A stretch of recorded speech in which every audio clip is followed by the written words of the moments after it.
Welcome back to It Figures.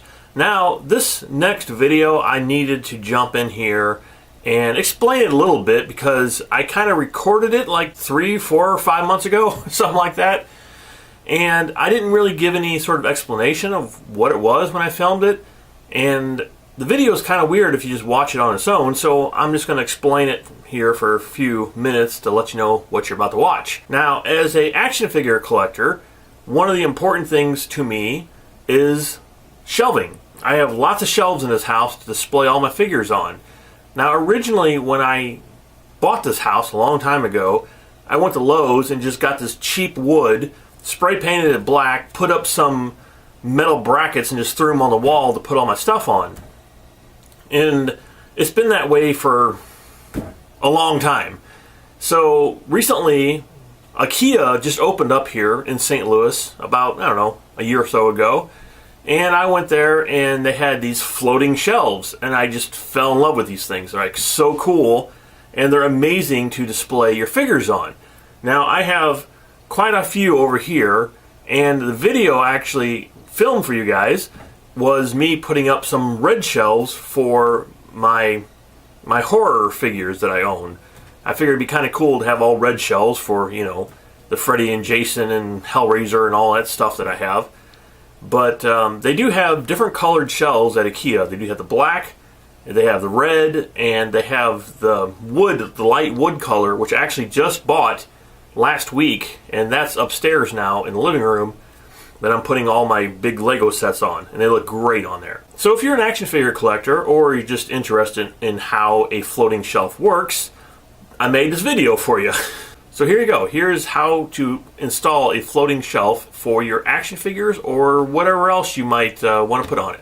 Alright, so here are my old shelves that I used to have up. I got a ton of them on this wall, as you can see from underneath of it too.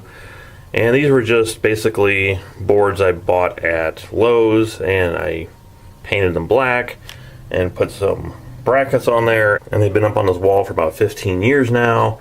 So it's time to finally replace them with a nice red shelf. So you might be wondering how a floating shelf works. Well, it's really cool actually. This whole black mechanism here pulls out and it has 2 bars. The small one has 2 bars, the bigger one obviously has more. And you attach this here to the wall first. And then once it's attached, you just basically slide it in like that and it's attached to the wall. And then you put one small screw right in there. So this is what it looks like with just a bracket on the wall, and then you can put a whole lot of screws in there. And it's level. That's a good thing about these shelves because we have horrible walls here. They're basically all drywall, and there's hardly ever anything for it to hit. So you can get very long screws and put them in there. These are the screws we're using. And it ain't going anywhere once you have, like, you know, 15 screws in this thing. And we also got a shiny shelf, so it has a nice film over it that you can peel off so it doesn't ruin the finish. Now this is the cool part. The shelf just slides onto the brackets. You gotta help me line up the holes, I can't see nothing.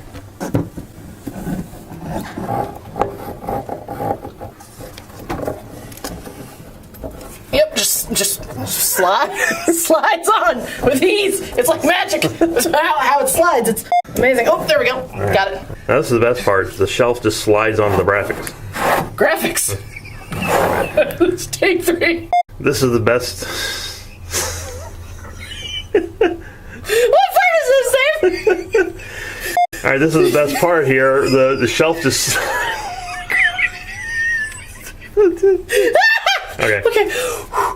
This is the best part here. This is the best part. The shelf just slides onto the brackets. Boom. So here you go. Besides our horrible paneling on the walls, the shelf looks fantastic. And as you can see, it looks like it's just floating here on the wall. No brackets or anything. As you can see underneath of it, there's no brackets or anything. It looks like just floating on the wall, and it's really, really cool. And also what makes it so nice is, unlike a board you would buy at Lowe's, it's warped. This is perfectly flat, so your figures can fit really well. And here's Frank from Hellraiser just chilling out here on the shelf. So here is the finished shelf with all my figures of Friday the 13th, Nightmare on Elm Street, and Hellraiser on it. And you can see it makes all the figures look much better. The only little complaint I would have with this is the shelf, because it's shiny, it's a little slick for the figures. So if your figures can't stand up very well, they might slide off. But a little positioning on them, they should be okay, because I have some of these that the legs don't move, so it took me a few minutes to get them to stand. But, I mean, that's really the only little complaint I have. But I love the shiny look on it, so there you go. Alright, so there you go. I hope you enjoyed it. I love these shelves. I have them all over the house now. They're just really nice, attractive shelving. They don't look like the old cheap wooden spray painted junk I had on the walls before. And if you have a nice living room or whatever, they look great, absolutely fantastic on the walls. So I hope you enjoyed this video. If you did, make sure you hit that subscribe button so I can see you next time on It Figures.